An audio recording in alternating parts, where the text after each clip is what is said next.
Football কি? Football হচ্ছে ২২ জনের একটা খেলা যেখানে জার্মানি জিতে। খুব বিখ্যাত একটা কথা জার্মানিকে নিয়ে এবং এর কারণও আছে যে কেন জার্মানিকে এভাবে প্রেস করা হয়।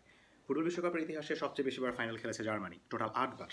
এর মধ্যে ৪ বার চ্যাম্পিয়ন, ৪ বার রানার্স আপ। এবং দ্বিতীয় স্থানে আছে ব্রাজিল, ৭ বার তারা ফাইনাল খেলেছে। এরপর ইতালি এবং আর্জেন্টিনা ৬ বার করে। তো সবচেয়ে বেশি ধারাবাহিক যে দেশটি সেটা হচ্ছে জার্মানি। এবং ফুটবল বিশ্বকাপের ইতিহাসে খুব বিখ্যাত দুটো দল আছে। ১৯৫৪ বিশ্বকাপের হাঙ্গেরির ম্যাজিক্যাল ম্যাগিয়ার্স এবং ১৯৭৪ বিশ্বকাপে নেদারল্যান্ডের টোটাল ফুটবলের যে দলটা ইউহান ক্রুইফের। এ দুটি দলই বিশ্বকাপ জিততে পারেনি এবং এটা একটা আক্ষেপ যে কেন তারা বিশ্বকাপ জিততে পারেনি এবং দুটি দলই থমকে গেছে জার্মান ওয়ালে। ১৯৫৪ বিশ্বকাপ হট ফেভারিট ছিল হাঙ্গেরি। সেন্ডার কক্সিস, পুস্কাসের মতো প্লেয়ারদেরকে নিয়ে বেশ চমৎকার একটা দল এবং ৪ বছর অপরাজিত ছিল তারা। যখন তারা ফাইনালে গেল শিওর শট যে তারাই জিতবে, বাট না, জার্মানি শেষ পর্যন্ত জিতে গেল। এবং এরপর ১৯৭৪ বিশ্বকাপের ফাইনালে, যেখানে টোটাল ফুটবলের ফুল ফোটানো নেদারল্যান্ডই বিশ্বকাপ জিতবে একমাত্র সবাই জানতো, সেই নেদারল্যান্ডও থেমে গেল জার্মানির কাছে। এবং ১৯৯০ বিশ্বকাপে ডিয়াগো আর্মান্ডো ম্যারাডোনার কান্নাও হচ্ছে এই জার্মানির কাছে। ২০১৪ বিশ্বকাপে লিওনেল মেসিও থমকে গেছেন এই জার্মানির কাছে।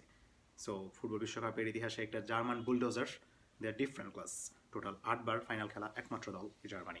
যদিও রিসেন্ট কিছু ইয়ারে ভালো খেলছে না, বাট জার্মানি তো জার্মানি, বলা যায় না আসলে কখন কি করে।